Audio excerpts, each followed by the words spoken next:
जैसे हमने क्या पढ़ा है, अनुवासन वस्ती के लिए क्या पढ़ा है, शीते वसंते दिवानवासियों रात्रो शरद ग्रीष्म घनागमेषु, मतलब ऋतुओं के अकॉर्डिंग अनुवासन वस्ती का काल तो बताया है ना। और क्या बताया है, निरुवस्ती के लिए ऐसा कोई स्पेशल काल बताया है क्या? बिल्कुल बताया है। निरुवस्ती जो है हमको कब देना चाहिए, मध्याह्न में देना चाहिए ना, दोपहर के टाइम पे देना चाहिए, ठीक है। और कब देना है, जीराने देना है। ये कंडीशन हम पहले ही पढ़ चुके हैं कि भुक्त भक्त जो है अनुवासन वस्ती देते हैं और जीराने जो है निरुवस्ती देते हैं। तो अनुवासित पुरुष को आस्थापन देना चाहिए, भली भांति स्नेह से शरीर तथा मल मूत्र का त्याग किए व्यक्ति को वायु पवित्र ग्रह में। केवल यहाँ पे आप मध्याह्न काल को अंडरलाइन कर ले, मध्याह्न काल के समय निम्न भाग में सुंदर पकड़ने स्थान वाली कटी प्रदेश की ओर। कुछ नहीं याद करना है, दो कंडीशन याद करो, एक मध्याह्न और दूसरा जीरान। कैसे देना चाहिए वो ऐसा कोई क्वेश्चन नहीं बनता है। अब नेत्र को बाहर निकालने के बाद, जैसे हमने अनुवासन वस्ती पढ़ा था कि अनुवासन वस्ती हमने दी, नेत्र को बाहर निकालने के बाद पेशेंट को कितनी मात्रा तक लेटे रहने देना है, कोई बताएगा? निरुवस्ती देने के बाद 30 मात्रा तक हमको प्रतीक्षा करना, उसको लेटाए रखना है। और अनुवासन में कितना पड़ा था, वेरी गुड, 100 मात्रा तक उसको लेटे रहने देना है। पैरों की तरफ से थोड़ा सा हमको ऊपर की ओर तकिया वगैरह लगा देना है, जिससे रिटेंशन थोड़ा देर तक हो जाए। इसमें 30 मात्रा बोला है ना। निरुवस्ती में फिर हमको क्या करना है, रोगी को फिर खड़ा होने के लिए कहना है, बस्ती के बाहर आने के लिए। अब रोगी को फिर जो इंडियन टॉयलेट पे बैठे वैसी पोजीशन में उसको बिठाना है, उसको बिठाना है। निरुवस्ती के वापस आने का समय कितना है, प्रतीक्षा हमको कितना करना है, 30 मात्रा तक। और निरुवस्ती वापस जैसे लगाने से लेके वापस आने का कितना समय होता है, वो एक मुहूर्त होता है ना। ये एक मुहूर्त आप अंडरलाइन कर लीजिएगा, है ना, बहुत इंपॉर्टेंट है। और अनुवासन वस्ती का कितना है, अनुवासन वस्ती का हमने पढ़ा है ना, 3 याम। एक याम में 3 घंटे, 3 याम में कितना हो जाएगा, 9 घंटे हो जाएंगे। तो टोटल 9 घंटे वहां पर लगते हैं। यहाँ पर एक मुहूर्त मतलब कितना होता है, 48 मिनट होता है ना। मिनट में हम बात करें तो 48 मिनट, ठीक है। 9 नंबर के श्लोक पर आते हैं, अति निरोध के लक्षण।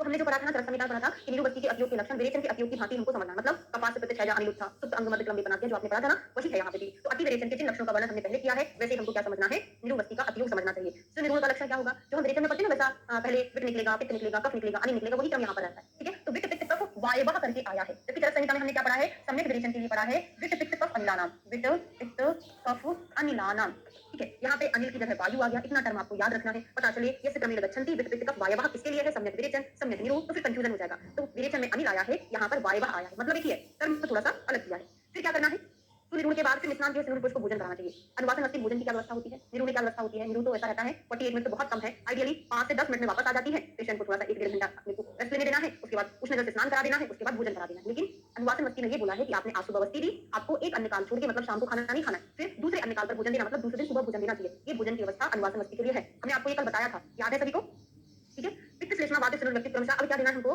पित्त वाले में हमको दूध से युक्त भोजन देना है। कफ का डोमिनेंसी ज्यादा है तो यूष वाला देना है। वात की डोमिनेंसी ज्यादा है तो मांस रस के साथ अथवा सभी को विकार रहित जानवर जीवों के मांस रस के साथ भोजन कराना चाहिए। बताया है कि अगर पित्त प्रधान व्यक्ति को अवस्थी दे रहे हैं तो दूध से युक्त भोजन।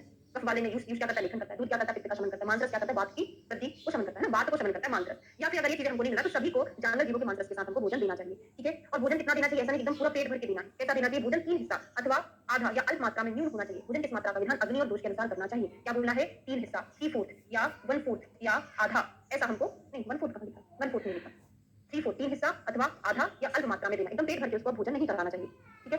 स्नेह वस्ती के गुण क्या होते हैं, इसके पश्चात दूसरे स्नेह वस्ती का प्रयोग करना है। आस्था पर स्नेह वस्ती के भली भांति प्रयोग इंद्रियों में दहन शक्ति में वृद्धि, मन में प्रसन्नता होती है। कोई नहीं पूछेगा, यहाँ आ जाओ। उस दिन निरू वस्ती के प्रयोग के दिन रोगी को वायु के प्रकोप का प्रबल भय रहता है, इसीलिए मांस रस के साथ चावल का भोजन उसी दिन अनुवासन वस्ती का प्रयोग करना चाहिए। कंसेप्ट बहुत इंपॉर्टेंट है। क्वेश्चन ये पूछा जा सकता है कि जिस दिन आपने निरू वस्ती दी उसी दिन आपको अनुवासन देना चाहिए क्या, बिल्कुल देना चाहिए। क्यों देना चाहिए, क्योंकि हमने निरू वस्ती दी है, उसमें क्या होता है, मलमूत्र सभी कुछ निकल जाता है, लास्ट में वायु ही वायु निकलती है। जब हमारा कोष्ठ खाली हो जाता है तो वायु का प्रकोप होने का भय रहता है, इसलिए हम उसमें शाम को ही अनुवासन वस्ती देते हैं। निरू को दोपहर में देते हैं तो उसको दोपहर तक। हमने निरुवस्ती के अयोग में क्या पढ़ा है, क्षुधा तृष्णा शमारता। अगर जो भूखा है उसको निरुवस्ती ना दे, तृष्णा से पीड़ित है ना दे, और अभुक्त भक्त भी, गुप्त भक्त भी ना दे, मतलब खाना खाने के बाद भी ना दे और भूखा है तब भी ना दे। इसका मतलब क्या हो गया, आपका कुछ ऐसा होना चाहिए कि आपको ना ज्यादा भूख लगी हो ना एकदम पेट खाली है। मतलब अगर आपको 12 बजे वस्ती देना है तो आप उसको 7-8 बजे नाश्ता करा सकते हैं। नाश्ता के साथ चाय के साथ 2-3 बिस्किट दे दो बस, है ना। तो क्या होगा, या फिर थोड़ा सा और दे सकते ताकि 12 बजे तक उसका पेट ऐसा नहीं बहुत ज्यादा भूख या बहुत ज्यादा खाया हुआ। ये कॉन्ट्राइंडिकेशन स्पेशली दिया, क्षुधा तृष्णा शमारता से पीड़ित को नहीं देना है, खाना खाने के बाद भी नहीं देना है। इसका मतलब नॉर्मल कंडीशन में हमको देना चाहिए। ऐसा नहीं सुबह से तो निर्जला व्रत करा दिया है, ऐसा नहीं करना है, ठीक है। तो रोगी को वायु के प्रकोप का प्रबल भय रहता है, इसलिए हमको उसको साथ में ही भोजन करा दिया मांस के बाद, उसके बाद उसको अनुवासन वस्ती दे दिया। समझ में आया। इसके अंदर अग्नि और वायु की क्रियाओं का ज्ञान करके अन्नपान से अवरुद्ध कोष में से वस्ती का प्रयोग करना चाहिए, ठीक है। चल अनायाम का मुहूर्त तो निरूढ़ शोधने, यदि एक मुहूर्त अथवा 2 घड़ी में निरूढ़ वस्ती वापस नहीं आई है तो क्या करना चाहिए आपको, एक मुहूर्त 48 मिनट बहुत होते हैं प्रैक्टिकली, है ना, बहुत ज्यादा होते हैं। अगर आपने वस्ती वापस नहीं आई है तो आपको शोधनी वस्ती देना है। शोधनी वस्ती कैसे बनाते हैं या फिर तीक्ष्ण वस्ती कैसे बनाते हैं, इन्होंने बोला है उसमें अवक्षार मिला दो, गौमूत्र कांजी मिश्रित तीक्ष्ण वस्ती के द्वारा बुद्धिमान व्यक्ति को बाहर निकालना चाहिए। आचार्य चरक ने सिद्धि स्थान के 7वें या 6वें चैप्टर में देखना कहीं रेफरेंस बताया है तीक्ष्ण वस्ती बनाने के लिए क्या चीजें हमको मिलाना चाहिए, एक बार और बता चुकी हूं। तो क्या मिलाना चाहिए तीक्ष्ण वस्ती बनाने के लिए, उसमें गौमूत्र मिला दो, पीलू मिला दो, चित्रक मिला दो, बिली मिला दो, सरसप तल्क मिला दो, सैंधो मिला दो, है ना। तो ये सारी चीजें उन्होंने बताया हुआ है मिलाने के लिए। और मधुवस्ती में क्या बताया है, दुग्ध है, मांस रस है, ये चीजें हमको मधुवस्ती में मिलाना चाहिए, ठीक है। अच्छा सिद्धि साथ में बताया, हाँ मैंने एक बार लिखा था, मैं भूल गई ना, साथ में बताया, ठीक है। तो देर तक निरू के रहने से दोष क्या होगा, अगर देर तक वस्ती रुक गई है शरीर में, संतृप्त गति वाले वायु के अवरुद्ध हुआ निरू बहुत काल तक रुक जाता है, जिससे शूल अरति ज्वर आना की उत्पत्ति होती है और मृत्यु भी हो जाती है। अन्य खाए हुए को आस्था पर वस्ती नहीं देना चाहिए, मैं रीजनिंग आपको पहले बता चुकी थी। खाली पेट देना है किसको? आस्थापन, मतलब जीर्ण अन्न देना है, खाली पेट नहीं बोलना उसको, जीर्ण अन्न बोलना। और मुक्त भक्त किसको देना है? अनुवासन को देना है, ठीक है। तो भोजन किए हुए व्यक्ति को आस्थापन नहीं देना चाहिए, क्योंकि इससे क्या होता है, विसूची का उत्पत्ति होती है, भयंकर वमन होता है, अथवा संपूर्ण शरीर में दोष प्रकोपित हो जाते हैं। इसलिए निरुवस्ती का उपयोग भोजन न किए हुए व्यक्ति के लिए ही करना चाहिए। यहाँ पर ये बोला है, एक मिनट, जब हम आस्थापन वस्ती देते हैं तो अगर हमने भोजन किया है तो आस्थापन वस्ती जो है भोजन के साथ मिलती है और भोजन को थोड़ा सा अमाशय से पक्वाशय की ओर ले जाने की कोशिश करती है ना। तो क्या होगा, इसमें अलसत और विसूची का आदि रोग उत्पन्न हो जाती है, या तो फिर वहीं पर दोष रहेगा, या फिर वो ज्यादातर मात्रा में निकालने लगता है, तो विसूची का तो हो जाती है ना, और उल्टियां भी होने लगती है। इस कारण से हमको जीर्ण वहां पे देना चाहिए, दोषों का उत्प्रेष करती है। ये रीजनिंग आपको वहां पर देना है, रीजनिंग क्वेश्चन बनेगा। जीर्ण अन्न वाले के लिए आस्थापन देने में जीर्ण अन्न वाले व्यक्ति के पक्वाशय में निरावरण रूप से स्थित दोष भोजन के द्वारा पीड़ित न होने पर संपूर्ण रूप में सुखपूर्वक बाहर निकलते हैं। तो जीर्ण अन्न क्यों देंगे? जब भोजन जीर्ण हो जाता है तो वहां पर जो दोष है आवरण रहित होते हैं, वहां पे कोई अन्य के द्वारा दोष आवृत नहीं होता है, तो आसानी से निरुवस्ती उनको अपने में विरोधित करके निकाल देती है। 29 नंबर का श्लोक है, स्वस्थ क्वाथ से चत्वारो भाग स्नेह से पंचमा कुद्धि अमृत षष्ठा पित्ते कफे अष्टमः। स्वस्थ पुरुष के लिए निरूह क्वाथ के चारों भाग और स्नेह का पांचवा भाग तथा वात प्रकोप में। तो यहाँ पर लिख लो, ये केवल मैं आपको अभी सुश्रुत का पढ़ा रही हूँ, जब चरक का पंचकर्मा पढ़ाऊंगी ना तो वहां पे चरक और असुश्रुत का कंपैरिजन करके याद कराऊंगी। अभी एक ही चीज याद करो, स्वस्थ पुरुष के लिए कितना बताया है? स्वस्थ पुरुष के लिए क्वाथ के चारों भाग और स्नेह का कितना भाग देना है? स्नेह का पांचवा भाग, 1/5 भाग देना चाहिए, है ना। चरक जी ने 1/6 भाग, अब ये नहीं लिखा रही मैं चरक का, है ना। तो कितना है? चारों भाग। तो स्वाद चत्वारो भाग, ये चारों भाग नहीं, चत्वारो भाग मतलब होता है 1/4, है ना। 4 भाग, स्नेह का 5वां भाग तथा वात प्रकोप में 4था भाग। इसको थोड़ा सा मैं कंक्लूड करूंगी, है ना। मैं आपको टीका देख के बताऊंगी, ये मत लिखो अभी। मुझे कोई मैसेज करना, लास्ट में कौन है? सागर कुमार, है ना। तो आप मुझे मैसेज करिएगा। स्वस्थ पुरुष में क्वाथ का मुझे दर्शन से एक बार देखना है, पिछली बार ये कंफ्यूजन में रह गया था कि 4 भाग की 1/4 भाग है, ठीक है। स्नेह का 1/5 भाग इसमें नॉर्मल स्वस्थ पुरुष में, ठीक है ना। और अब वात पित्त कफ में देखते हैं, तो वात पित्त कफ में तो अधिकतर सभी में जैसा रहता है, कितना? 1/4, 4 में 2 जोड़ा 6, 6 में 2 जोड़ा 8। वात पित्त कफ 1/4, 1/6, 1/8 रहता है, 1/4 ही है क्वाथ का प्रमाण, पता ना? लिखवा दूं मैं? ठीक है ना। करवाए थे क्या पिछली बार इसको? तो लिख लो, क्वाथ 1/4 स्वस्थ में, इसमें 1/5, ठीक है ना। लिख लो। वात पित्त पंचकर्मा के नोट्स में हमने इसको करेक्ट करके दिया हुआ है, पंचकर्म में दिया है मैंने ना, उसमें पढ़ के ही लिखा हुआ था, मैं भूल गई, बहुत टाइम पहले बनाए थे, 3 साल हो गए हैं। तो 1/4 से 8 ऐसे करके उसमें हमको स्नेह डालना चाहिए। फिर तीनों के प्रकोप में, तीनों दोषों के प्रकोप में कल्प का 8वां भाग अगर हमको स्नेह लेना है, तो अगर तीनों दोषों का प्रकोप है तो कितना लेना चाहिए? कल्प का 8वां भाग लेना चाहिए, है ना। लवण मधुमूत्र फल दूध कांजी मांस रस बुद्धिमान वैदिक पूर्वक निवृत्ति कल्प नृत्य रूप में की गई है, ठीक है। आप आते हैं वस्ती द्रव्य के योजन का क्रम, श्रेष्ठ वैद्य ने कल्प स्नेह कषाय के अपृथक भाव को ही वस्ती की सुंदर कल्पना बतलाई है। मतलब आप इतना ज्यादा उसको मिक्स करें कि कल्प स्नेह कषाय अलग अलग आपको ना दिखे, ये सम्यक रूप से वस्ती का मिलाने की कल्पना है। इसका दान यथार्थ अथवा वाक्य तक शोणित का हरण शोधन संग्रहण ब्रह्म राजी का रसायन आदि गुणों को करने वाला होता है। फिर दत्वा आदो पहले क्या डालना है आपको पता है? नॉर्मल क्रम क्या होता है? माक्षिकम लवणम स्नेहम कल्पम क्वाथम, इसी क्रमांक। ये श्लोक जो है वाग्भट्ट का है कि पहले हमको क्या डालना है? माक्षिक शहद डालना है। क्यों डालते हैं? योगवाही होती है, इसके अंदर हम जो भी चीजें डालते हैं वो अपने आप में आत्मसात कर लेती है ना, उसको बहुत अच्छे से अपने अंदर मिक्स कर लेती है। तो पहले शहद, या फिर इसका ऐसा रीजन भी दिया है कि शहद सबसे पहले डालते हैं, मंगल सूचक होता है, मांगलिक। कोई भी हम काम करते हैं कैसे करते हैं? अच्छे काम से करते हैं ना, मांगलिक चीजों से, तो शहद मांगलिक होती है, ये रीजन पहला है। दूसरा क्या है? ये योगवाही सभी चीजों को अपने अंदर आत्मसात करती जाती है। ये 2 रीजन से पहले हम माक्षिक डालते हैं, फिर लवण, स्नेह, कल्प और क्वाथ। सेम टू सेम यही क्रम चरक ने बताया है श्लोक, लेकिन चरक का ये वाला है, ये चरक का श्लोक है, ये वाग्भट का श्लोक है, बाकी क्रम एक जैसा है। तो शुद्ध ने केवल इतना किया है कि लवण को माक्षिक के पहले रख दिया है, बाकी फिर पूरा क्रम वही हो जाएगा। क्या हो जाएगा? यहाँ पे सबसे पहले लवण हो जाएगा, उसके बाद माक्षिक, स्नेह, कल्प और क्वाथ हो जाएगा। अब द्वादश काष्ठ की वस्ती जो हम बना रहे हैं आते सुश्रुत के अनुसार, उसमें चरक का रेफरेंस क्या है? चरक का ये वाला, नीचे वाला, पूर्व ही बुद्धि मधु चंद्रमा तो अनुकल्पम, ये वाला एक बार देख लेना आप, है ना। पूर्ण दध्यात मधु सैलवम करके है, उसमें शायद दध्यात है, मुझे इतना याद आ रहा है ना, दध्यात करके है, ये है कि नहीं है चरक का, अब एक बार देखना। बाकी चरक ने ऐसा ही क्रम बताया, श्लोक थोड़ा सा अलग है ना। अब कितना द्वादश काष्ठ की वस्ती में क्या क्या कंटेंट कितनी मात्रा में डले हैं, तो सेना नमक 1 पर्स डला हुआ है ना। हम तो शुरुआत कहां से करेंगे? क्वाथ से। सबसे ज्यादा क्वाथ कितना डला है? 4% डला है। फिर तासे तेल, तासे 3% डला है, ठीक है। क्वाथ 4, तासे तेल, तेल 3 है। और कल्प कितना डला होता है? कल्प जो है 2 डला है, 1 मिनट, हाँ कल 1 डला है। पहले 2 वाला देखते हैं हम, 2 वाले में क्या है? प्रसृत, मधु और प्रक्षेप ना। पहले ये 4 हो गया, 3 हो गया, मधु कितना डला है? 2 प्रसृत, फिर प्रक्षेप द्रव्य जो है वो भी 2 डला है, फिर कल्प कितना डला है? 1 प्रसृत डला है। इस प्रकार से आप काउंट करोगे पूरा हो जाएगा। 4 प्रसृत क्वाथ, तासे तेल, तासे 3, 2 चीज से 2 प्रसृत डली है, क्या? एक मधु डला है और एक प्रक्षेप डला हुआ है, 2 प्रसृत। कल्प कितना डला है? 1 प्रसृत डला है। फिर आपसे क्वेश्चन पूछेगा कि मैडम यहाँ पे तो सारी चीजें मिला के 12 प्रसृत हो रहा है, लेकिन कहीं कर्ष को इंक्लूड नहीं किया। तो द्वादश काष्ठ की वस्ती में सुश्रुत जी ने सैंधव नमक को इंक्लूड नहीं किया, डाला तो है लेकिन उसका प्रमाण काउंट नहीं किया है। ये क्वेश्चन बनता है ना। एक कर्ष मात्रा में डला है, मधु 2 मिलाकर हथेली से मथना है, मत्ते तक धीरे धीरे मधु के तुलसी में मिलाते रहना। इसके बाद भली बाकी मंथन हो जाए, मदन फल तत्व मिलाकर समाप्त दोषों को दूर करने वाले अन्य देवों का प्रसाद होकर कराना। दूसरे गहरे पात्र द्रव्य को मथनी से मंथन कर लीजिए, अब नहीं याद करना। साधन देखते हैं द्वादश प्रसृत प्रमाण का, इसके आगे द्वादश प्रसृत प्रमाण की साधन विधि का वर्णन किया जा रहा है। पहले सेंधा नमक 1 पर्स लेना है, इसके बाद 2 प्रसृत मधु लेना है, फिर 3 तेल लेना है, उसके बाद इसमें मिल जाने पर 1 प्रसृत कल्प लेना है। जब सब द्रव्य मिल जाए तो हमको 4 प्रसृत क्वाथ मिलाना है और सबके अंत में 2 प्रसृत प्रक्षेप को डालना चाहिए। जो मैंने अभी आपको लिखा था वो यहाँ पे आपने पढ़ लिया है। इस प्रकार द्वादश रस की वस्ती तैयार हो जाती है। अब यहाँ पे कुछ वस्तियों का वर्णन किया है। चंपाक आदि आस्थापन वस्ती है, ठीक ठीक है, नाम अकेला पढ़ लो, कंटेंट नहीं याद करना है। ये कहाँ यूज करते हैं? पृष्ठ उरुशूल में, कपि शूलश्मरी में, वातज तथा अर्श को नष्ट करती है, रक्त मांस बल की प्राप्ति होती है, चंपा आदि। फिर गुरुत्यादि आस्थापन वस्ती, गुरुत्यादि आस्थापन वस्ती बहुत इंपॉर्टेंट है, किस व्यक्ति में दिया जाता है? यहाँ पे तो वय स्थापन के लिए वात रोगों को नष्ट करता, आयु को स्थिर करता है, लेकिन आपने प्रैक्टिकली देखा होगा जो फीवर वाला पेशेंट रहता है, अगर उसको हम बिल्कुल पैरासिटामोल के जैसे काम करता है, अगर हम उसको गुरुत्यादि वात की वस्ती इसका टेम्परेचर ज्यादा है, उसका 1 घंटे में टेम्परेचर नॉर्मल हो जाता है। ये हमारा पूरा पैरासिटामोल जैसे काम करता है, जल्दी से बुखार उसमें उतर जाता है। ठीक है, फिर कुशादि आस्थापन वस्ती प्रैक्टिकल हमने दिया हुआ था अपने हॉस्पिटल में, कई पेशेंट के ऊपर अप्लाई किया था इसको। लोथादि आस्थापन वस्ती, भद्रादि आस्थापन, दशमूलादि आस्थापन, है ना, वृषादि, नाम नाम बस पढ़ लो भैया ना, कोई अंदर का कुछ नहीं पढ़ना है। वृषादि है, रासनादि हो गया। अब वात रोगों में आस्थापन की कल्पना कैसे करेंगे? वात शावक औषधियों का स्वाद बनाएंगे, सेंधा नमक में शोध कांजी मिला कर देंगे। पित्त रोग में पित्त शामक, कफ रोग में कफ शामक, तो कोई क्वेश्चन यहाँ से नहीं बनता है। अब आ जाइए 81, शोधन आस्थापन कल्पना। शोधन द्रव्य के स्वाद तथा कल्प के साथ स्नेह और सेंधा नमक मिलाकर मथनी से मंथन करके बनाई गई वस्तु शोधन वस्तु कहलाती है। कोई स्पेशल क्वेश्चन नहीं, ये पूरा आपको टिप ऑफ तक याद होना चाहिए। लेखन वस्तु क्या कंटेंट होती है? लेखन वस्तु के त्रिफला, क्वाथ, गौमूत्र, छौद्र, क्षार, समायुता, उष्णवादी, प्रतिवापी वस्तु और लेखना स्मृता। लेखन वस्तु का प्रयोग कहाँ करते हैं? जहाँ पे कफ का मेडिकल इन्वॉल्वमेंट रहता है, स्थौल्य का पेशेंट रहता है ना, ये लेखन का काम करता है। और स्पेशली हाँ, क्षार वस्ती रहता है वो तो ना, आम बात में देते हैं। लेखन वस्ती में छौद्र डला है, गौमूत्र डला है, क्षार डला है। कौन सा क्षार डलता है यहाँ पे? यवक क्षार डलता है। ठीक है, उष्णवादी कर जानते हैं? उष्णवादी में क्या क्या चीज आती है? थोड़ी बहुत मुझे याद है, बता देती हूँ। शिलाजतु, कासीस, तुत्थ, हिंगू, सैंधव। शिलाजतु, कासीस, तुत्थ, हिंगू, सैंधव, एक आध दो चीज मुझे शायद याद नहीं है, आप वहां पे लिख लीजिएगा। तो ये कंटेंट जो है उष्णवादी के गण के अंतर्गत आते हैं। काष्ठ औषधि, रस औषधियां हैं, वो काष्ठ नहीं है, है ना, शिलाजतु, कासीस, तुत्थ वगैरह ये रस औषधियां हैं। अब ब्रह्मावस्ती कैसे बनाते हैं याद नहीं करना। पिच्छावस्ती देखो, पिच्छावस्ती हम कहाँ यूज करते हैं? पिच्छावस्ती स्तंभक वस्ती होती है, जहां पर कोई चीज की अति प्रवृत्ति होती है, जैसे मन बहुत ज्यादा प्रवृत्त हो रहा है या रक्त की प्रवृत्ति ज्यादा हो रही है, वहां पे हम इसका यूज करते हैं। इसमें कैसी चीजें डली होंगी? स्तंभक डली होंगी, जैसे मूत्ररस, शाल्मली का निर्यास है वो डला है, और यहाँ पे जानवरों का रक्त भी डाला जाता है। ठीक है, तो पिच्छावस्ती में बदर, इरावती, शैलू, शाल्मली डला है, शाल्मली भी डला हुआ है ना, शाल्मली का निर्यास, मूत्ररस भी डालते, कोई आचार्य ऐसा भी बोले। गोवत्तों का दूध में पकाना है, मधु रक्त मिलाना है, मधु मिलाते हैं, रक्त भी मिलाते हैं, पिच्छल वस्ती कहलाती है। इसमें सुअर, भैंसा, भेड़ा, बिड़ाल, कृष्ण मृग और मुर्गा, बकरी का ताजा रक्त इसमें मिलाकर बनाया जाता है। ठीक है, फिर बंध्यानाम, 89 नंबर का श्लोक है। बंध्याओं को वस्ती देने के लिए शतपाक बलातील, बहुत इंपॉर्टेंट है, में क्वेश्चन पूछा गया था कि बंध्याओं के लिए आदर्श शिशु से ऐसी कोई वस्ती बताई है, तो शतपाक बलातील की वस्ती बताई, जिसमें हम बहुत बार बलातील को पाक करते हैं। शतपाक बलातील बंध्याओं के लिए बताइए। क्रमपूर्वक वन रेचन आदि सभी का, या नहीं सभी का नहीं डालना, कोई भी एक चीज मिल जाए उसका रक्त डालना है ना। इससे जानवरों को कैसे रक्त निकालेंगे? एक बार तो कोई मिल जाए। वैसे आइडियली कोई ऐसा वस्ती लगाता नहीं है, हमने अपनी प्रैक्टिकल लाइफ में नहीं देखा है। पिक्चर वस्ती जरूर बनाई है, लेकिन वो मधु औषधियों से सिद्ध करके दूध वगैरह लोट ये सब चीजें डाल के हमने बनाई, तब तक हमने एक बार भी यूज नहीं किया है।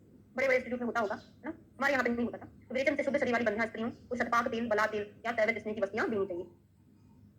सत्व भेद से वस्ती के उत्तम सत्व वाले मनुष्य को, हाँ अब यहाँ पे सत्व के आधार पर वस्ती का डिवीजन किया है। अगर किसी का उत्तम सत्व है तो उसको हम क्या दे देंगे? मतलब बलवान है अच्छा, तीक्ष्ण वस्ती दे देंगे। मध्यम है तो मध्यम, हीन बल वाला है तो उसको मृदु वस्ती का प्रयोग करना चाहिए।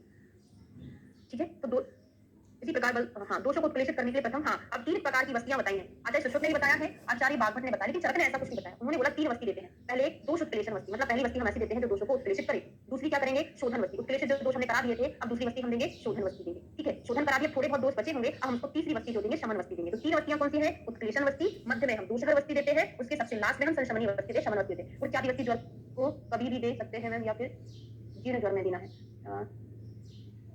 कॉलेज में रक्त वस्ती, अच्छा उधर अहमदाबाद में होती है, हमारे यहाँ पे नहीं होती थी। हाँ, गुरुत्यादि वस्ती जीर्ण ज्वर में ज्यादा इंडिकेटेड है। आम दोष में तो वैसे भी कोई सा पंचकर्मा कराते नहीं, लंघन कराते हैं ना। जीर्ण ज्वर में स्पेशली इसको दिया जाता है।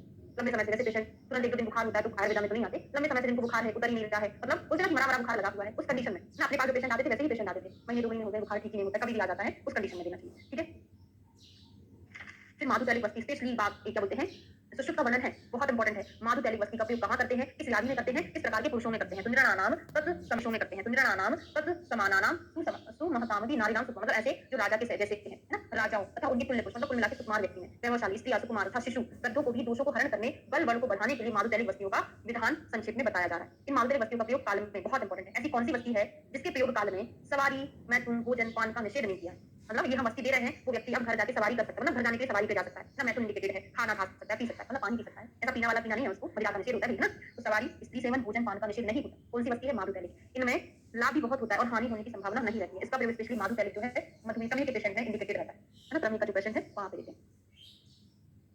फिर इसमें कंटेंट क्या होता है? मधु तेल का एक एसएमएस कोड बना लो, मधु तेल का एक एसएमएस, मधु से मधु, तेल से तेल, मधु तेल, और एक से हो जाएगा एरंडमूल का क्वाथ।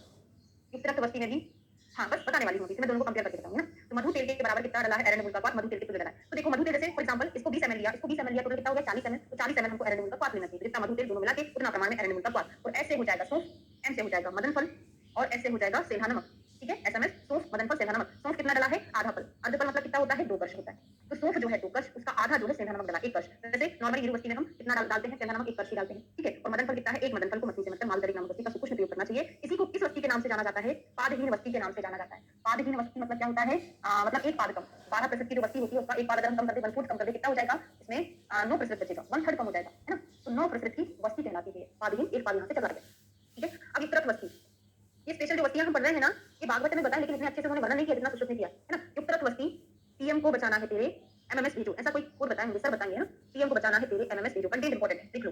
पीएम को बचाना है तेरे एमएमएस भेजो, ठीक है। तो पी से हो जाएगा पिपली, एम से हो जाएगा मुलेठी, बचाना से बचा, तेरे से हो जाएगा तेल, एम से हो जाएगा मानसरस, एम से हो जाएगा मदन फल, एस से हो जाएगा सेंधा नमक। आप बोलोगे मैडम पता नहीं क्या कोड बना रही, ऐसे कैसे होगा, एम से तो कई दुनिया की चीजें हैं, कैसा करेंगे। तो कभी भी कोड को अकेले रखना नहीं है, कोड के साथ हमेशा आपको डिकोडिंग करना है, तभी आपको चीजें याद होगी, है ना। तो पिपली, मुलेठी, बचा, तेल, मदन फल, मानसरस, सेंधा नमक, इसमें ये होता है। तो पीएम को क्यों बचाना था, क्योंकि वो रथ पे बैठा था, युक्त रथ पे बैठा था, कहीं कोई गोली ना मार दे, तो पीएम को बचाना था। इस तरीके से आपको कोड भी याद रहेगा, ठीक है। ओके, क्लियर है। चलो भी लघु पंचमूल पाठ में तेल पिपली आदि मिलाकर जो बनाते हैं वो नहीं आता ना। सिद्ध वस्ती देखिए, सिद्ध वस्ती क्या होती है कि जो किसी स्पेशल या जो रोगों को ठीक करने में सिद्ध ख्याति प्राप्त हो, उसको सिद्ध वस्ती कहलाती है। तो ऐसी कौन सी वस्ती है जिसमें अन्य द्रव्य डले हैं, सिद्ध रस वस्ती। अन्य द्रव्य मतलब जो यवकुल कुलत याद कर लो, यवकुल कुलत आदि डला होता है। और पीएम से मिलवाओ, अब सिद्धि प्राप्त हो गई, सिलेक्शन करा दिया पीएम ने, अब हम पीएम से मिलने जाएंगे। क्या, पीएम से मिलवाओ, पीएम से मिलवाओ। पी से हो जाएगा पिपली, एम से हो जाएगा मधु, मिलवाओ से हो जाएगा मुलेठी, और से हो जाएगा सेंधा नमक। थोड़ा बहुत याद रहेगा, चल जाएगा, ठीक है। पीएम को बचाना कब था, जो रथ पे बैठा था। युक्त रथ वस्ती, पीएम को बचाना है तेरे एमएमएस दे दो। जब सिद्धि प्राप्त हो गई तो हम पीएम से मिलने के लिए चले जाएंगे। तो मुस्तादी या आस्थापन वस्ती, मुस्तादी आस्थापन जो वस्ती निरूहण का काम नहीं करती, निरूहण के साथ साथ जो यापना वस्ती होती है ना, वो शरीर को बल प्रदान करने वाली वस्तियां होती है ना, बल और जीवन शक्ति प्रदान करने वाली होती है, ठीक है। आस्थापन किए हुए लोग के लिए वर्ज विषय, किन किन चीजों का वर्जन है। तो अजीर्ण वस्ती प्रयोग नहीं करना चाहिए, वस्ती लेने पर दिन में नहीं सोना चाहिए, इसके अतिरिक्त अन्य शेष आहार आचार के नियम का पालन पर्याप्त रूप में करना चाहिए। तो देखो अजीर्ण में तो वैसे कोई भी पंचकर्मा नहीं कराते हैं, ये वमन नहीं कराते, लेकिन वमन के कॉन्ट्राइंडिकेशन में अजीर्ण का उल्लेख नहीं आया है।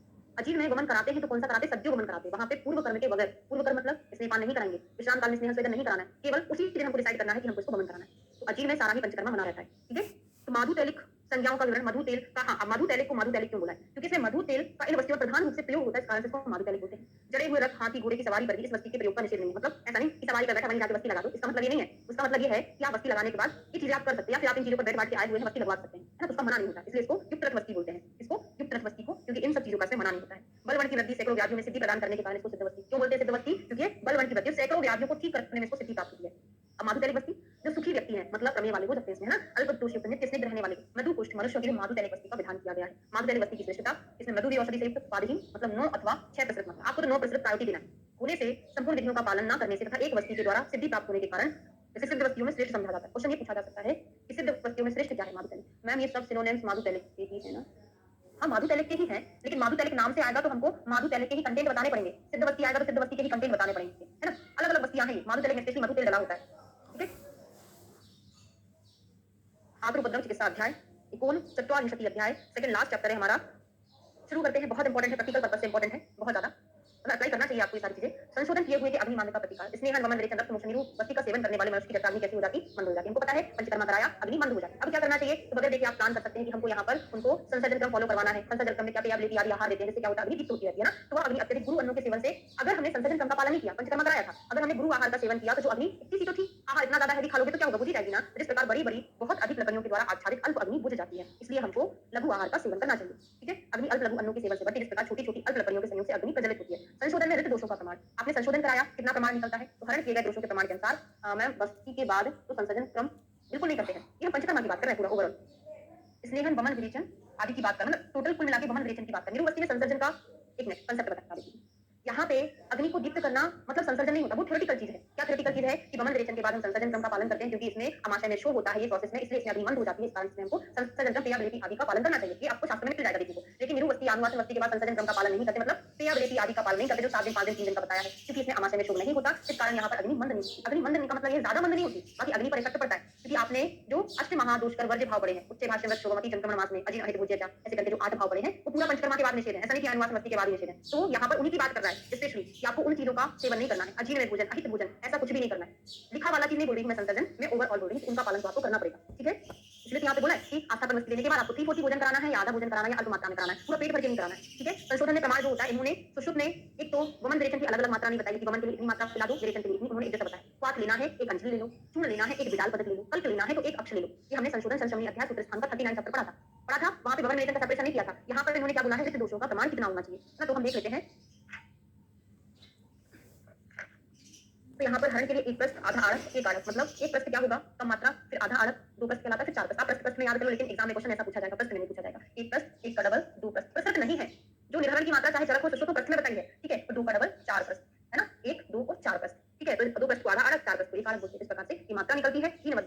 मात्रा होती है, ये मध्यम और ये उत्तम मात्रा होती है उत्तम शुद्धि में। वेग कितने होते हैं? वही 10 से 20 30 वेग होते हैं। 10 वेग निकलता है, 20 निकलता है, 30 निकलता है।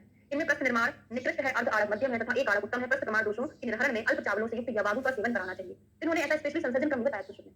उन्होंने क्या बोला है कि आपको अल्प चावलों से युक्त यवागु का सेवन एक बार करना चाहिए। आधा आड़क विरेचन होने पर 2 बार पिलाना चाहिए। एक आड़क प्रमाण में हो तो 3 बार, मतलब टोटल वही है जो चरक जी बोले ना, एक अन्न काल, 2 अन्न काल, 3 अन्न काल, है ना। तो यहाँ पर कितने अन्न काल देना है? एक अन्न काल, यहाँ पे 2 अन्न काल, यहाँ पे 3 अन्न काल होता है। बात समझ में आ रही कि नहीं?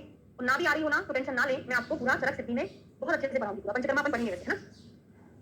चावलों की तो अभी नहीं पढ़ना हमको, कैसे कैसे क्या करना है ना। फिर शिक्षा हित दिले की पूर्व क्रम से 1 2 3 बार पिलाने के, इसके पश्चात इसमें लवण रहित स्वच्छ मूंग के यूज के साथ अभ्यस्त आहार के आधे चावलों का भली भांति पका हुआ भात खिलाना चाहिए। इसके बाद प्रतियूष अभ्यस्त आहार के 3 भाग चावलों का मृदु पकाया हुआ, इसके बाद लावा कृष्ण मृग सुसंस्कृत मांस सेवन, मतलब कुल मिला के जो स्पेशल टाइप से उन्होंने बताया ना कि टोटल प्रधान शुद्धि में 12 अन्नकाल, मध्यम में 8, फिर अवर में 4 टोटल अन्नकाल 4। इस टाइप से जो डिवीजन किया इन्होंने ऐसा नहीं बताया, लेकिन फिर भी थोड़ा बहुत इन्होंने बताया कि 3 अन्नकाल दे दो, फिर वहां पे विलेपी वगैरह शुरू कर दो, पेया विलेपी करके, ठीक है।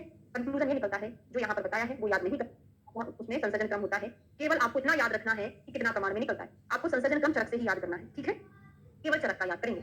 मत से प्रथम 3 अन्नकाल या दूसरे 3 में विलेपी, फिर तीसरे 3 में यकृत यूज, फिर कृत, इस प्रकार से 12 अन्नकाल, 7वें दिन साधारण भोजन आएगा, ये चरक का है। अवस्था विशेष में तर्पण आदि, फिर आप संतर्पण होता है, संसर्जन क्रम होता है। करूंगी ना, शुरू करूंगी जल्दी ही पीजी का सेकंड पार्ट।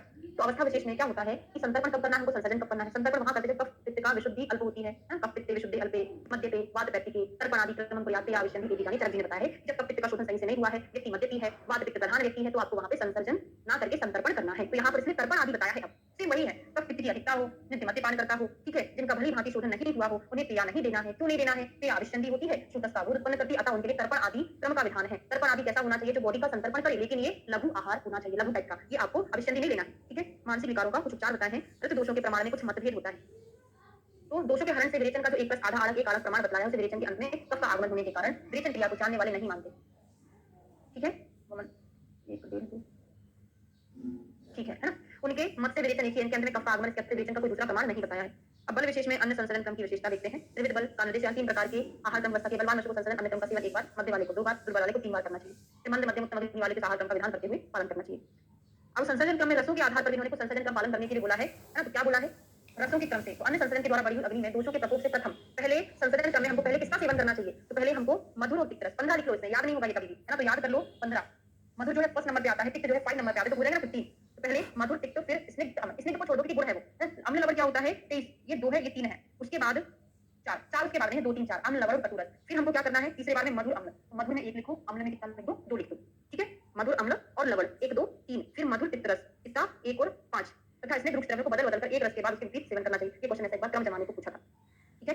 तो 1 5 15 याद कर लो, फिर 2 3 4 याद कर लो। 1 के बाद 5, 1 के बाद कायदे से 2 होना चाहिए था, नहीं आया है। 1 के बाद 5 आ गया है, फिर हमको करेक्ट कर देंगे। नहीं भाई 1 के बाद 2 ही आता है, 2 के बाद 2 3 4 हो गया, फिर 1 के बाद 2 है, फिर क्या हो गया? 3 आ गया, ठीक है। 1 के बाद 5 नहीं याद हो रहा, एक बार बताती हूँ। 1 के बाद 5 आया तो हमने सोचा ये क्रम करेक्ट नहीं है, हमको 1 के बाद 2 3 4 लाना चाहिए। तो 1 के बाद 5 था, फिर 1 के बाद क्या आना चाहिए? 2 3 4, फिर से 1 का शुरू कर दो, 1 2 और क्या आएगा? 3, 1 2 3। उसके बाद फिर 1 और 5 आ गया, लास्ट में बाइंड अप कर दिया इन्होंने। 1 5 1 5 लास्ट में, बीच में 2 3 4 1 2 3। मैंने बता दिया भाई, ट्रिक आपको याद हो ना हो तो ना हो, आपको खुद करना पड़ेगा, ठीक है। चलो 29 नंबर का, सॉरी 21 नंबर का श्लोक है, 1 2 3 वाला। अच्छा 1 2 3 वाला, बिल्कुल हाँ, वैसे याद कर सकते हो। स्नेह पान का गमन किए हुए लोगों के लिए अन्न देने का, केवल स्नेह पान तथा गमन करने वाले व्यक्तियों को 7 दिन हमको लघु भोजन कराना चाहिए। परिहार काल है, स्पेशली सुश्रुतता है। जबकि हमने क्या पढ़ा है हमेशा कि स्नेह कोई परिक्रमा कराने के बाद द्विगुण काल तक परिहार करना चाहिए। चरक ने बोला है द्विगुण काल तक परिहार करना चाहिए। सुश्रुत ने क्या बोला है? पुनः बल आधान तक हमको परिहार करना है। जब तक बल प्राप्त ना हो तब तक हमको क्या करना है? परिहार क्रम का पालन करना चाहिए, ठीक है। ये हमने सिंपली पढ़ा था, ठीक है, सिंपल ही हमने पढ़ा था। लेकिन यहाँ पे कुछ स्पेशल बताया कि अगर हमने किसी को स्नेहपान कराया तो हमको क्या करना है? स्नेहपान हमने 2 3 दिन कराया, उसके बाद हमको क्या कराना है? 7 दिन तक परिहार का पालन करना है। 7 दिन तक हमने किसी को गमन कराया तो हमको फिर 7 दिन का परिहार का पालन करना है। स्नेहपान गमन याद कर लो, स्नेहपान के बाद गमन कराया तो 7 दिन में स्नेहपान हुआ था, तो 7 का पालन कहाँ करना है? स्नेहपान और गमन कराने के बाद, संशोधन के बाद। परिहार के समय की अवधि, जिस मनुष्य का रक्त मोक्षण तथा शोधन किया गया हो उसे 1 मास जब तक वह शक्ति संपन्न ना हो जाए तब तक क्रोध आदि नहीं करना चाहिए। तो सुश्रुत ने 2 टर्म दिया है, संशोधन के बाद चरक ने क्या दिया है? द्विगुण परिहार काल। सुश्रुत ने बोला है जब तक शक्ति संपन्न ना हो जाए तब तक करना है, या फिर 1 महीना तक करना है ना। ये 2 टर्म बहुत इंपॉर्टेंट है। वस्ती में परिहार काल की अवधि, एक वस्ती सेवन के अनंतर 3 दिन तक, एक वस्ती दी 3 दिन तक आपको क्रोध आदि नहीं करना है। फिर तीसरे परिहार दिवस के पश्चात यथासंभव पदार्थों का सेवन आपको करना चाहिए। एक वस्ती सेवन के बाद 3 दिन का बोला है। शुद्ध के समान रहे अनारोग्यों का निर्देश नहीं करना है। अब स्नेहपान किए हुए लोगों के परिहार ना करने के दोष, स्नेहपान आदि के परिहारों का त्याग ना करने पर क्रोध के कारण कुपित हुआ पित्त दाह उपास आदि चित्त उत्पन्न करता है तथा परिश्रम या शोक करने से चित्त विभ्रम हो जाता है, मोह अपस्मार आदि उत्पन्न हो जाता है। कोई इंपॉर्टेंट नहीं है। आ जाइए 34 नंबर का श्लोक। उच्च स्वर, हाँ जो क्या बोलते हैं हम अधिक भ्रमण करने से वायु के द्वारा, ये मैं आपको चरक संहिता में ही पढ़ाऊंगी सबसे लास्ट में, अष्टपरिहार विषय, उसमें से डीपली क्वेश्चन पूछा जाता है कि हमने अगर उच्च भाष्य नहीं करना चाहिए था और हमने कर दिया है तो क्या होगा। मुंह से बोलते हैं उच्च भाष्य तो ऊपर के रोग हो जाएंगे, अति संक्रमण कैसे चलते हैं, पैर से चलते हैं तो पैर के रोग हो जाएंगे ना। बहुत ज्यादा भ्रमण करेंगे आप, जंघा में पीला, जंघा में सूखना, शोषपाद हो जाएगा, ये हम वहीं पर पढ़ाएंगे, ठीक है। संशुद्ध के द्वारा योग अन्नपान, वमन विरेचन से पुरुष के हरिण, कृष्ण मृग, लावा, खरगोश, मयूर, तीतर आदि का मांस, लघु मांस से पुराने शाली चावल, मूंग, अन्न उनका सेवन करना चाहिए शस्त्र कर्म के बाद भी 1 महीने का। अच्छा ओके ना, देख लीजिएगा, मुझे एक्सेस याद नहीं है। अब थोड़ा सा मैं कुछ एक अलग पॉइंट लिखाने वाली हूँ, फिर मैं इसको कल कंप्लीट कर दूंगी। चतुर्विंशति अध्याय धूम नस्य कवल ग्रह चिकित्सा, कल क्या आज ही कर दें क्या, ज्यादा समय नहीं लगेगा, ठीक है कल ही कर देते। कुछ एक्स्ट्रा पॉइंट अभी लिखा दूं, मतलब 15 मिनट तो लग ही जाएगा, 15 से 20 मिनट, ठीक है। कुछ एक्स्ट्रा पॉइंट लिख लो। पंचकर्मा का निषेध, ये क्वेश्चन मुझसे अभी इंटरव्यू में पूछा था, है ना। स्पेशल निषेध काल लिख लेते हैं, और वो झूठ बोल रहे थे मुझे घुमाने के लिए कि मैं उनका अपोज करूं, ऐसा कुछ, है ना। तो मैंने नहीं किया, मैंने ये बोला कि सॉरी सर मुझे तो यही पता है, बाकी मैं इसको और ज्यादा पढ़ने की कोशिश करूंगी, है ना। तो उन्होंने ये बोला था कि सारंग धरने शायद विरेचन बोला है कि वमन से ही कराना चाहिए, तो नहीं बोला उन्होंने ऐसा। पहले लिख लो अष्टांग हृदय या संग्रह में भी सेम ही है ना। और यहाँ पर आप लिखेंगे सारंग धर। तो कवल गंडूस कब नहीं कराना, कवल गंडूस 5 वर्ष से कम को नहीं कराना, 5 वर्ष से कम को नहीं कराना चाहिए, मतलब 5 वर्ष के बाद ही कराना या 5 से कराना, ठीक है। नस्य कब तक नहीं कराना है या कब तक कराना चाहिए, 7 से 80 के बीच में कराना है। जब मैं अभी स्थान चली रहा है उसकी टर्मिनोलॉजी आपको अच्छे से लिखा दूं, अभी मोटा मोटा लिख लो सुपरफिशियल, उसमें ये लिखा रहता है 7 से कम, 7 से न्यून, 80 से ऊपर। इसका मतलब ये हो गया ना कि 7 से 80 आप ऐसा लिख सकते हो, 7 से कम को नहीं कराना, 80 के बाद नहीं कराना, तो 7 से 80 लिख दो। क्योंकि क्वेश्चन में ऐसा नहीं आएगा जो मैंने लिखा है, वो ऐसा आएगा कि 7 से कम या 7 वर्ष या 8 वर्ष, तो टर्मिनोलॉजी अभी मैंने नहीं लिखाई है, ठीक है। वमन विरेचन पूछा था मुझसे, यही क्वेश्चन कि वमन विरेचन जो है कब कराते हैं, तो मैंने बताया 10 से 70 तक कराते होते मैडम।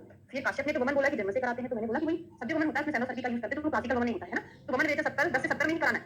धूम्रपान जो होता है कब कराना है, 18 से कम को नहीं कराना है ना, इसके बाद कराना है। फिर प्रतिमर्श और वस्ती जो होता है, क्या बोला है इसके लिए, प्रतिमर्श और वस्ती आजन्म मरण, जन्म से मृत्यु तक, जन्म से मृत्यु तक कराना है, ठीक है। अब लिख लेंगे हम शारंग जी का, बहुत इंपॉर्टेंट पॉइंट लिखा रही हूं मैं ना, अच्छे से ध्यान देना। गंडूस और कवल 5 वर्ष के पश्चात, शारंग ने क्या बोला है, गंडूस, अब ये नहीं लिख रही मैं पूरा, 5 वर्ष के पश्चात। देखो टर्मिनोलॉजी कितना चेंज है, 5 वर्ष से कम में नहीं कराना, इन्होंने बोला 5 वर्ष के बाद कराना है, तो 5 को याद कर लो, है ना। कभी कभी एग्जाम में दोनों चीजें आ जाती है ना, तो फिर कंफ्यूजन हो जाता है। तो शारंग का लिख लो, वैसे वहां पे आपको रेफरेंस देके पूछेगा। नस्य क्या है, 8 से 80 तो लिख लो, लेकिन 8 के पश्चात, है ना, और 80 तक। इन्होंने 7 से 80 बोला है, नस्य का रिपीट कर दूं, नस्य का 7 से 80, मतलब 7 से कम में नहीं करना है, 80 के बाद नहीं करना है। इनका कुछ 8 से 80 है, लेकिन ये टर्मिनोलॉजी जो है वो कुछ चेंज है ना। शारंग की मैं आपको शारंग तो मैं बात तो सेम ही है, सेम है, लेकिन निचलो क्वेश्चन जो आता है वो सेम नहीं आता ना, क्वेश्चन अलग आता है। तो जब मैं आपको अष्टांग हृदय पढ़ाऊंगी तो एक बार इसका टर्मिनोलॉजी रिपीट कर दूंगी, तभी आप पेपर पेज खोलना, जहां पे आपने लिखा वहां पे आप संस्कृत टर्म लिख लेना। अभी मेरे पास लिखा था इसलिए मैंने लिखा दिया ताकि छूटे ना, ठीक है। विरेचन जो है इन्होंने विरेचन का अलग बोला है, विरेचन जो है क्या बोला है, 16 वर्ष के पश्चात, ठीक है। और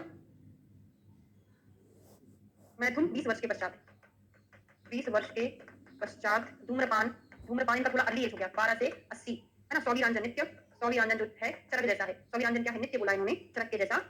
और रसांजन जो है पंचरात्रि अष्टरात्रि, पंच और अष्टरात्रि बताया, ठीक है। ये लिख लो आप, थोड़ा सा 1 मिनट का टाइम दो, मैं सारंग निकाल के आपको क्लियर कर देती हूँ, क्योंकि उन्होंने इसी में इन्होंने लिखा है।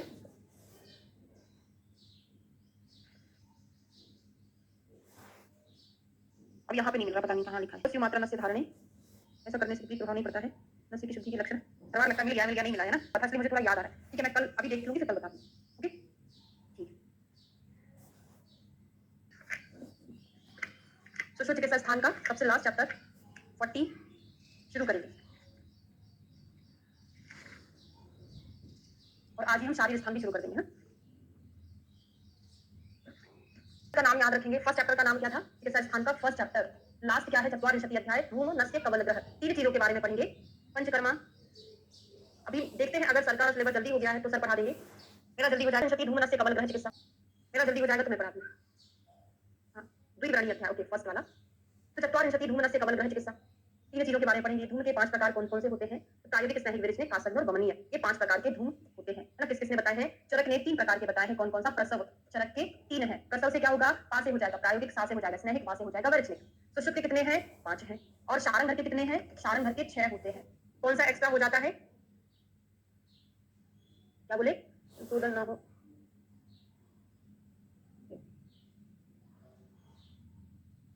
अच्छा संसलन के लिए बात कर रहे हैं, ठीक है ना। तो प्रसव से हमने याद कर लिया, शारंग घर के 6 एक्स्ट्रा हमारा कौन सा होता है, कासंग वमनी, इसी में 5 में से 1 मिला दोगे, व्रण, व्रण वाला एक्स्ट्रा हो जाएगा शारंग घर का। और बागभट्ट के भी 3 ही होते हैं, चरक के जैसे ही, बागभट्ट ने 3 बताए हैं, लेकिन वहां पर एक चीज याद रखना, बागभट्ट ने इनके पर्याय से बताया है, कौन कौन सा, मधु मध्य तीक्ष्ण टाइप से बताया हुआ है, बागभट्ट चली रहा है सुबह, ठीक है। 5 प्रकार के हो गए। धूमवर्ती, पुष्ठ और तगर को छोड़ एलादीगढ़ की शेष अन्य औषधियों को महीन पीसकर, तो एलादीगढ़ की औषधियों का यूज किया जाता है यहाँ पे, एलादीगढ़ उसमें से कुष्ठ तगर का प्रयोग नहीं किया जाता। क्यों नहीं किया जाता? इसका मैंने विवश में आपको पढ़ाया था मात्र श्रुति अध्याय में, 5वां चैप्टर था चरक का। वहां लिखा था कि कुष्ठ तगर जो होता है मस्तुलिंग का स्राव करता है। क्या करता है? मस्तुलिंग का स्राव करता है। इस कारण से इसको धूमवर्ती में या नस्य द्रव्यों में यूज नहीं करना चाहिए। ठीक है, फिर वर्ती बनाएंगे, कितने बनाएंगे? अंगुलों के समान मोटी, तो 30 कर 12 अंगुल लंबे। कितना अंगुल लंबे? 12 अंडरलाइन कर लेना। अंगुली के समान मोटा 8 अंगुल रेशमी वस्त्र लिपटे हुए सरकंडे पर। सरकंडा कितना लेना चाहिए हमको? 12 अंगुल लेना चाहिए, पहली चीज। दूसरा, अंगुली के समान मोटा और 8 अंगुल रेशमी वस्त्र उस पर लपेटना है। सरकंडा 18 अंगुल का रहेगा, उस पर जो वस्त्र लपेटेंगे 8 अंगुल का रहेगा। ठीक है, यह प्रायोगिक धूमवर्ती कहलाती है। तिल सहिजन के बीज तथा बहेड़ा आदि स्नेह फलों की मूंगी, मोम मराल और गुगुल आदि में स्नेह मिलाकर स्नेहिक धूमवर्ती बनानी चाहिए। शिरोवेचन द्रव्यों के द्वारा वैष्णव धूमवर्ती का निर्माण करना चाहिए। बड़ी कटेरी, छोटी कटेरी, त्रिकटु, है ना, कासमर्द आदि का प्रयोग करना चाहिए। धूमनेत्र के साधन द्रव्य क्या होते हैं? तो वस्ती नेत्र के द्रव्यों में स्वर्ण, चांदी, तांबा आदि हम यूज करते हैं। धूमनेत्र का निर्माण प्रायोगिक धूमनेत्र कनिष्ठिका अंगुली के समान अग्रभाग में मटर के बराबर छिद्र वाला, मूल में अंगूठे के तुल्य स्थूल होना चाहिए और 48 अंगुल का होना चाहिए। तो मैं यहाँ से आपको ये प्रमाण ना पढ़ाऊं क्या? ये मैंने आपको चरक में पढ़ाया था, है ना? वहां पे चरक का, सुश्रुत का और बागवत का लिखा था, याद है ना? नीचे से हमने पढ़ा था 8 2 16, 8 2 16, फिर 24, है ना, 24, फिर 48, फिर 40, है ना? ये हमने पढ़ा था, आपको याद है? ठीक है, इनमें से छिद्र, फिर ग्रंथुपन की गणित 8 अंगुल मटर के समान तथा कुलत्थ के जाने छिद्र। यहाँ पे छिद्र थोड़ा सा याद रखना पड़ेगा, है ना? इंपॉर्टेंट है। कुलत्थवाही, कलाय परिमंडल, कुलत्थवाही शोधस होता है कौन? व्रण नेत्र। व्रण नेत्र जो होता है 8 अंगुल का होता है। ठीक है, व्रणधुपनाथ, कलाय परिमंडल और कुलत्थवाही होता है। ठीक है, चलिए अगला है मुखेतम प्रवेशपूर्वम धूमपान प्रथम मुख से। तो ये भी क्वेश्चन पूछा जाता है। हाँ, पारित में मैंने आपको समझाया हुआ है। धूमपान प्रथम मुख से, फिर नासिका से करना चाहिए। तो पहले किससे करना है? मुख से, उसके बाद फिर नासिका से करना है। मुख और नासिका के द्वारा पान किए गए धूमपान को मुख से ही निकालना है। ऐसे नहीं कि मुख से किया तो मुख से निकालो, नासिका से किया तो नासिका से निकालो, ऐसा नहीं है। कहीं से भी करो, निकालना कहाँ से है? मुख से है। ऐसा इसलिए बोला है, नासिका से धूम निकालने के लिए मना इसलिए किया है क्योंकि इससे क्या होता है? नेत्रों पर विपरीत प्रभाव पड़ता है। तो मुख से धूमपान करके नासिका के द्वारा धूम बाहर नहीं निकालना चाहिए क्योंकि प्रतिलोम हुए उस धूम के कारण दृष्टि नाश हो जाता है।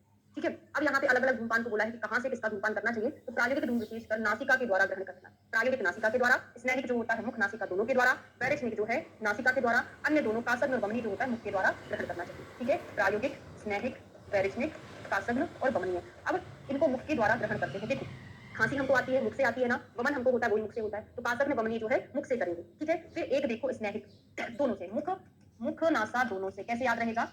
हम स्नेहन करते हैं मुख के द्वारा, स्नेहपान करते हैं, और नस्य किसके द्वारा देते हैं? नासा के द्वारा, है ना? स्नेहिक नस्य क्या? नासा के द्वारा। तो दोनों से करते हैं। तो स्नेहिक मुख भी हो गया, नासा भी हो गया। अब बचा हुआ कौन? प्रायोगिक स्नेहिक। इसको कैसे करेंगे? नासा से करेंगे। याद हो गया? दो बचा था वो नासा से कर दिया, एक का कोड से याद कर लिया, दूसरे का भी हमने कोड से याद कर लिया। क्लियर ना? अब अकाल में धूमपान करने से होने वाले व्यापक। तो अकाल में किया गया धूमपान भ्रम, मूर्छा, सिर पीड़ा, नासिका, है ना, कान, नेत्र, जिह्वा का भयानक व्यापक उत्पन्न करता है। क्योंकि अकाल में हमने किया तो यहाँ जितनी भी चीजें हैं हमारी, घास, रक्षी, जिह्वा आदि का उपघात करता है। ठीक है, मूर्छा, भ्रम और सिर में रुझान उत्पन्न करता है। धूमपान के समयों का निर्देश। तो प्रारंभ के 3 धूमों का सेवन 12 कालों में करना चाहिए।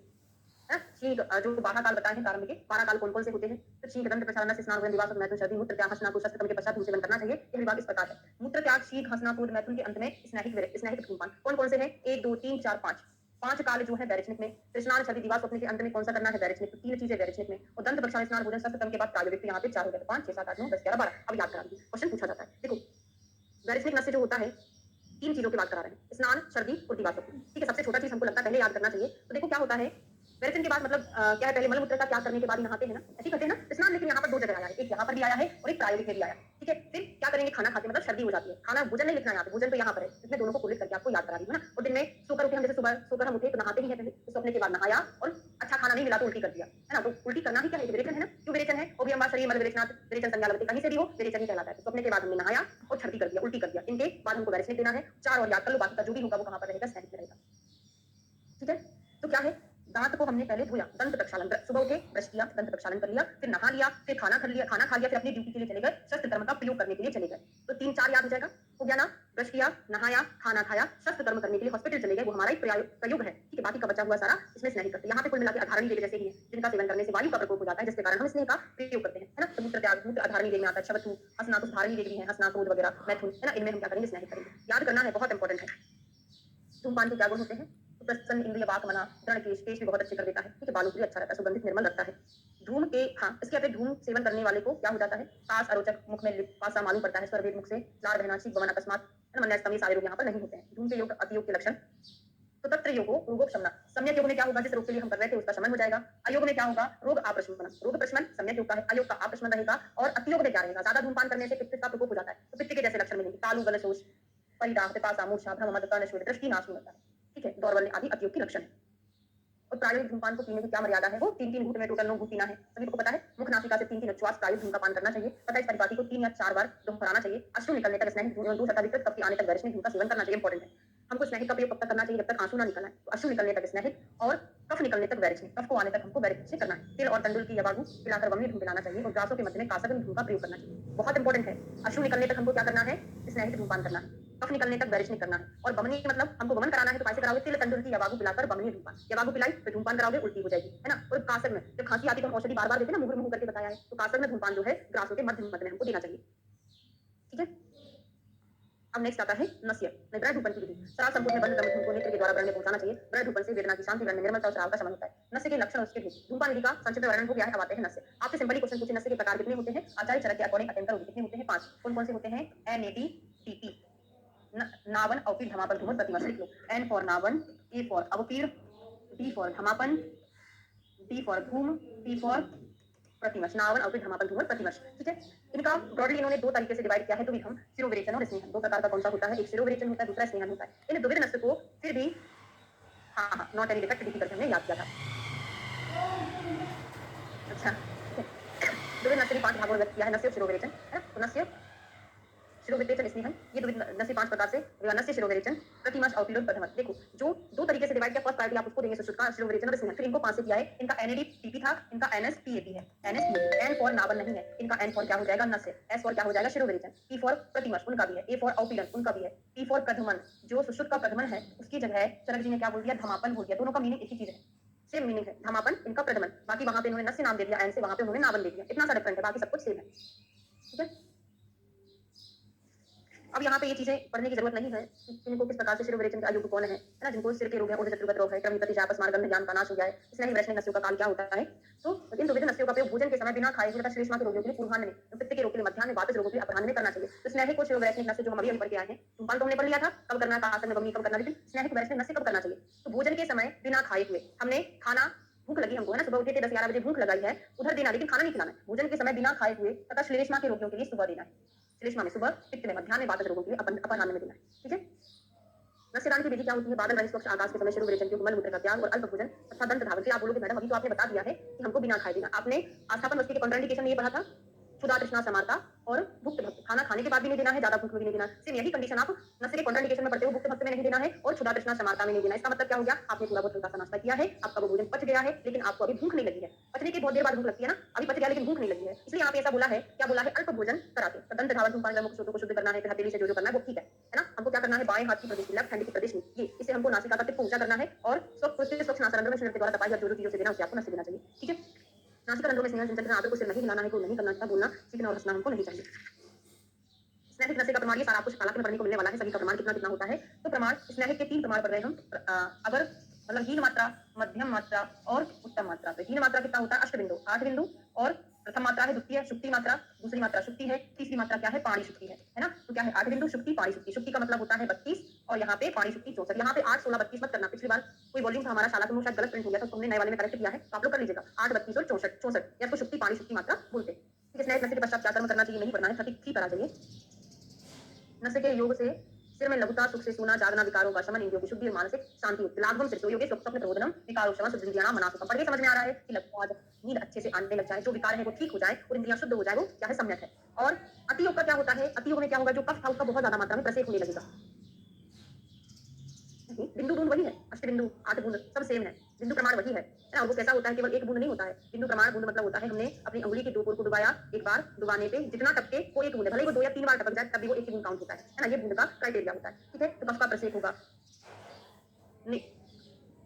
हाँ ठीक है, सिर से गुरुते इंद्रिय और गुरुता आ जाएगी, है ना। लक्षण मूल अति स्निग्ध, ये बहुत ज्यादा स्नेह के लक्षण, इसमें हमको क्या करना है, प्रमाण एक बार काय का प्रमाण, अष्टबिंदु, अवर मात्रा, फिर शुक्ति, मध्यम मात्रा, पाणी शुक्ति जो है उत्तम मात्रा होती है ना। तो शुक्ति मतलब 32 बिंदु होता है, पहले 8 फिर 32 उसके बाद 64 होता है। ठीक है। इसमें हमको क्या करना है, अति नस में हमको करना है रुक्ष चिकित्सा करना चाहिए। क्या करना है, अति नस में रुक्ष उपचार करना है। और अयोग में क्या होगा, अयोग होगा तो बात वैगुण्य, इंद्रियों में रुक्षता आ जाएगी, रोग शांति, रोग ठीक नहीं होगा। इसमें हमको क्या करना, अयोग में फिर से नस्य का प्रयोग करना, भूलो नस्यम प्रियोजयेत्। फिर शिरोवेशनिक का प्रमाण देखते हैं 4 6 8, है ना। तो जैसे वहां पे 8 32 64 याद करे थे, यहाँ पे शिरोवेशनिक स्नेह का प्रमाण 4 6 और 8 याद करना, हमेशा छोटी संख्या से याद किया करो, 4 6 8 गुण होता है। अब इसके अलग अलग लक्षण मुझे लगता है याद नहीं करना है, क्योंकि वो याद रहने नहीं वाले हैं, है ना। लाघवम सिरसा शुद्धि होता है, कितने दिन तक लिमिट होता है इसका, कितने दिन के अंतर से करते हैं, एक अंतरम द्विअंतरम सप्ताहम व पुनः पुनः, एक दिन के अंदर से, 2 दिन के अंदर से, है ना। 7 एक दिन का अंतर, 2 दिन का अंतर, टोटल ड्यूरेशन 7 दिन 21 दिन, दो चीजें बताएं, बात एक एक चीजें ही बताएं। ठीक है। तो 7 दिन 21 दिन के अंतर से जब तक चिकित्सक उचित समय तब तक करना है। और एक और कंडीशन से बागवत में हमने पढ़ी थी कि वायु के द्वारा अत्यधिक पीड़ित पुरुष के लिए वायु का प्रकोप है तो हमको सुबह शाम दोनों टाइम नस्य करना चाहिए, दोनों टाइम करना है। 46 प्रथमन नस्य प्रयोग की चेतना की विकृति क्रमी जिससे पीड़ित पुरुषों के लिए शिरोवेचनी द्रव्यों का चूर्ण नासिका में प्रथमन नस्य, जिनको स्पेशली हमको विवेचन कराना है, क्रमी है उसको बाहर निकालना है, कफ फंसा है उसको बाहर निकालना है, इस कंडीशन में हमको प्रथमन पीना है। कैसा होता है, 6 अंगुल लंबी एक नली होती है, उसमें हम चूर्ण को रखते हैं, है ना, वहां से चिकित्सक थूकता है, उसके नाक में वो चूर्ण आता है, उसको ठीक होती है तो जो कफ फंसा था वो निकल जाता है। अयोग्य पुरुष क्या है, चरक संहिता से अध्ययन करेंगे, है ना, उसी से हमको पढ़ना है। नस्य व्यापदों के 2 प्रकार बताएं, कौन कौन से होते हैं। नस्य और शिरोवेचन 2 प्रकार का होता है, एक तो दोषों क्लेश हो जाता है ना, दोषों के उत्क्लेश, और दूसरा क्षय। 2 प्रकार से, या तो नस्य हमने स्नेहन बहुत ज्यादा किया तो दोष बढ़ गए, या फिर हमने उसमें प्रथमा ज्यादा किया जिससे दोष निकल निकल के बॉडी में ही क्षय हो गया, है ना, दोषों का उत्क्लेश तथा क्षय 2 प्रकार के उत्पन्न। इन्हीं क्रमानुसार नस्य के द्वारा दोष उत्क्लेश और शिरोवेचन के द्वारा दोष क्षयजन उपद्रवों की चिकित्सा करना चाहिए, है ना। तो हमको क्या करना है इसमें, शोधन शमन करना है, जो दोष उत्क्लेश का शब्द है ना, इसमें हमको शोधन और शमन चिकित्सा करना चाहिए, और दोष क्षयजन में हमको क्या करना चाहिए, ब्रह्मण चिकित्सा करना है ना, अभी आ रहा है। तो दोष क्लेश में हमको शमन और शोधन करना है, क्षयजन में क्या करना है, हमको ब्रह्मण चिकित्सा करना चाहिए। प्रतिमास नस्य के काल कितने होते हैं, संख्या बस याद कर लो, कितने होते हैं, 14 होते हैं। बागवत के कितने होते हैं, 15 होते हैं। मैंने आपको बताया था कि बागवत का कौन सा अलग है, जब मैंने अष्टांग हृदय आपको पढ़ाया था, बताए थे कि नहीं बताए हैं, बताए थे। हास्योपरांत, हाँ हास्योपरांत करना है, और ग्रह निर्गच्छता को शायद नहीं बताया, ऐसा कुछ हमने पढ़ा था। ग्रह निर्गच्छता को नहीं बताया है, एक हास्योपरांत बताया है और एक और चीज था, 2 चीजें थी। हाँ वो लिख लेना, ग्रह निर्गच्छता नहीं बताया है, हास्योपरांत बताया था, मतलब 14 होगा। एक और चीज कुछ बताया था, सिर में अभ्यंग था क्या, पंचकर्मा के नोट्स में लिखा हुआ है, शाला पे मुझे एग्जैक्ट याद नहीं आ रहा है। सिर में अभ्यंग के बाद और हास्य उपरांत ऐसा कुछ था क्या, शिरो अभ्यंग, ओके ठीक है। तो उन्होंने एक को हटा दिया है, ग्रह निर्गच्छता को हटा दिया, तो कितने हो जाएंगे, 13 हो जाएंगे। 2 को ऐड कर दिया, कौन कौन सा, हास्य उपरांत और शिरो अभ्यंग के बाद करना चाहिए, ठीक है। प्रतिमर्श की मात्रा देखते हैं। तो नस्य में प्रतिक्रिया वैसे जब थोड़ी छींक आने पर मुख में आ जाए तो उसे प्रतिमर्श। नस्य के सामान्य गुण, नस्य रोगों को शमन करता है, उर्जत्व विकारों को ठीक करता है, इंद्रियों में बल लाता है। कोई स्पेशल क्वेश्चन यहाँ से नहीं बनता। और क्या करेगा, हनु दंत शिरो ग्रीवा से बाहु आदि को बलवान बनाता है, बलि फलित खाल इत्यादि रोग नहीं होने देता है, ठीक है। अब आता है चतुर्विध कवल। कवल हो चाहे गंडूस हो, यही 4 भेद होते हैं। तो चतुर्विध कवल या गंडूस कितने हैं, 4। कौन कौन से हैं, स्नेहन, समन शोधन, समन रोपण शोधन और प्रसादन। सॉरी, समन जो मैं बोल रही हूँ बागवत का है, प्रसादन की जगह समन बताया है बागवत में। स्नेहन, समन, शोधन, रोपण ये बागवत का है, और उसकी जगह प्रसादन जो है इन्होंने सुश्रुत में बोला, ठीक है। कैसा कब करना है, वात प्रकोप में हमको स्निग्ध नस्य करना है, उष्ण करना है, तो वायु स्नेह से उष्णता से ठीक हो जाता है। पित्त में मधुर शीतल करना है, और कफ में हमको कटु अम्ल लवण रुक्ष उष्ण शोधन कवल का धारण करना चाहिए। फिर इनकी मात्रा बताइए 62 नंबर के श्लोक में कि कवल कैसा है, मुख में संचर, कवल मतलब खुला समझ लो ना, तो क्या होता है, मुख में उसका संचार होता है, तो मुखम संचार्यते, ठीक है, उसको हम कवल बोलते हैं। गंडूष क्या होता है, जिसका संचरण एकदम पूरा फुल भर के रखते हैं मुख में, है ना, तो असंचार्य जो होता है वो गंडूष कहलाता है। कितना धारण करना है, तो गंडूष कवल एकाग्र मन से शरीर को सीधा करके तब तक धारण किया जाता है जब तक कि कंठ कफ से परिपूर्ण ना हो जाए, नासिका रंध्र नेत्र, हाँ नासा से, है ना, आंखों से जल ना निकलने लगे, वहां पे जल ना भर जाए, तब तक हमको करते रहना चाहिए, ठीक है। ये इसका आइडियल टाइम होता है, तब तक करना है, ठीक है। फिर प्रतिसारण बताया है, मुख में प्रतिसारण की विधि तो 3 प्रकार की होती है, एक कल्प, रसक्रिया, नहीं 4 प्रकार की है इनकी। प्रतिसारण की विधि क्या है, 4 प्रकार की है, कौन कौन सी, कल्प, रसक्रिया, छौद्र और चूर्ण, ठीक है। रूप में वक्त करके प्रतिसारण करना चाहिए। प्रतिसारण के पश्चात क्या कर्म करना है हमको, तो मुख्य रोगों के दोषों तथा औषधि को अंगुली के अग्रभाग में लगाकर प्रतिसारण करना चाहिए। प्रतिसारण की ही उपयोग कवल की भांति समझना चाहिए। तो हमारा चिकित्सा स्थान कंप्लीट हुआ। हाँ हाँ, मात्रा है इसकी, है ना। तो कवल की जो मात्रा है एक कर्ष होती है, और गंडूष की मात्रा एक कोल होती है। याद करने का तरीका, गंडूष में षटकोण वाला सा, तो कर्ष इसका है, कवल में ला, तो कोल गंडूष की मात्रा है ना, तो ये उसकी मात्रा है। फिर शारीरिक स्थान शुरू करेंगे, है ना। तुम्हें शारीरिक स्थान, तुम्हारा फर्स्ट वॉल्यूम खत्म ही होने वाला है शारीरिक स्थान के बाद। अगर तंत्र तो अल्प स्थानीय पढ़ाऊंगी कि पूरा का पूरा वो अगर तंत्र में जो भी सारे इंपॉर्टेंट फैक्ट्स हैं वो नोट्स में ऐड कर दिए गए हैं, जिसको आपको अलग से पढ़ने की जरूरत नहीं है। शारीर पढ़ाने के बाद मैं आपको उत्तर तंत्र पढ़ाऊंगी। उत्तर तंत्र में 6-7 दिन लगेंगे, और वहां से मैं कौन सा पोर्शन पढ़ाऊंगी, शालाकी के बाद का, शायद 26 तक है ना, 27 से पढ़ाऊंगी उत्तर तंत्र, 27 से 66 तक पढ़ाऊंगी, बाकी वो पूरा शालाकी में कवर होगा 26 तक, ठीक है। और अष्टांग हृदय चल रहा है, निदान स्थान खत्म ही हो गया है, आज ही खत्म हुआ है ना, पूरा हो गया कि नहीं हुआ है, चिकित्सा स्थान शुरू करेंगे, ठीक है। फिर उसके बाद उत्तर तंत्र में बहुत कम टाइम लगने वाला है। कल्प सिद्धि तो है नहीं, एक दिन का रहेगा, वो बहुत जल्दी हो जाएगा। हमने याद दिलाने को आपने मैसेज नहीं देखा, चैट नहीं देखा।